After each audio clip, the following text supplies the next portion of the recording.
when we're really grounded in our own spirit, when we're in a space of knowing exactly what we want, of who we are, and being super clear on what we're intending for our future, for even just our day-to-day, we're able to better be in communication with people on that nonverbal level. So these are parts of the foundation of what these classes are going to be offering to you. We have them in different segments. There's 4 different segments that we have set up thus far.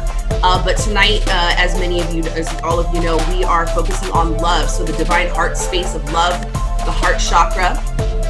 And this is really an offering for every single one of us to really go deeper, go within, and really just ask ourselves, am I in my heart or am I in my mind? Yeah.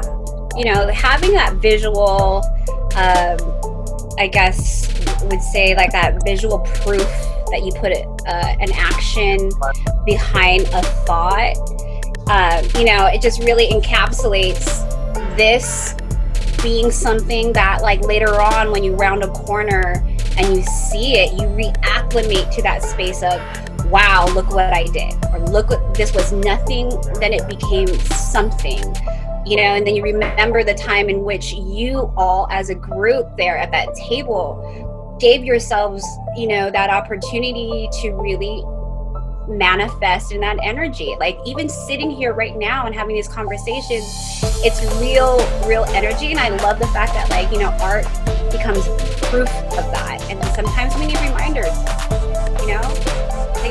love in your heart,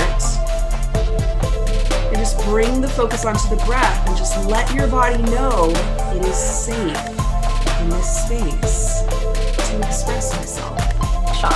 I want to be able to teach you guys how to take very minimal tools and how to then expand on those. Okay. And, as we're going through this, I love to get really metaphoric with it. With life, we get so consumed with consuming, well, I can't do this unless I have all this. And that's why it was really important for us to start with the color wheel that we did. Okay, so we're going to really get into that space of what 3 main colors can create multiple other colors. Okay, and I think it's just such an important thing to hone in on. When you're in a space of transition, when you're in a space of recreating or reevaluating and you're doing inventory, it's really important to remind yourself what it is that you have before you think of what is it that now do I need? That's better. There you go. How are we doing? Did everybody get to nice coverage? Yes. Feeling good? Yeah. Nice. Yeah. Awesome. There we go. Yes. Awesome. Yeah, I legit found my brain super overthinking, and I was like, there's a ruler, it's got to be perfect. And what was really, what was really fascinating was in that moment when I just allowed myself to sink in and be just present with what I was feeling.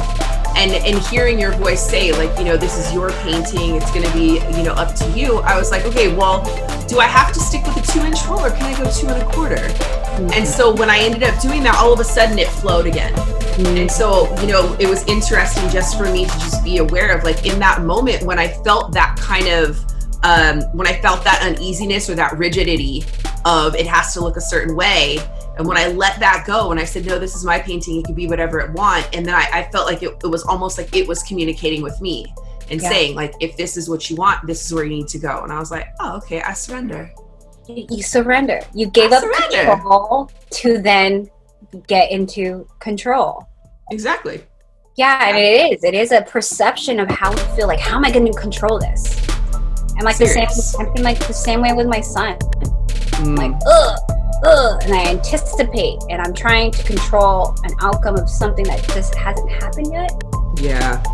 Right? So then I let go of the oh shit handle. So then I could see, so I'm not limited by the oh shit handle. Mm-hmm. Right? And then you surrender so that you could actually see. And that's another, mantra that I use. It's I have to remind myself that I am the center of my universe. I'm the middle of it. I'm the center, just like through meditation, right? Everything that we visualize. Yes. Yes. Now we have this beautiful circle of life. We have this divine feminine, and we have this divine masculine with all this beautiful abstract space of, we took 1, 2, 3 different colors, and look at all these beautiful pockets of now 4, 5, 6, 7, 8 different variants of those things, right? It's like we take this saturation of love and see how we could trickle that into other things. Yes. Right? And it's all mixed up. So it's not separated. It's not compartmentalized. Right? It's a mixture of all these different emotions. Yes. So, you guys are going to keep working on your paintings or not. It's entirely up to you. Like Kim said, we're going to continue part 2 next week. So in order to really honor the space that you've created, that we've all created for ourselves tonight, you're going to have just a little bit of home play, a little journaling exercise that would allow you to really just be more connected with your painting, with your expression.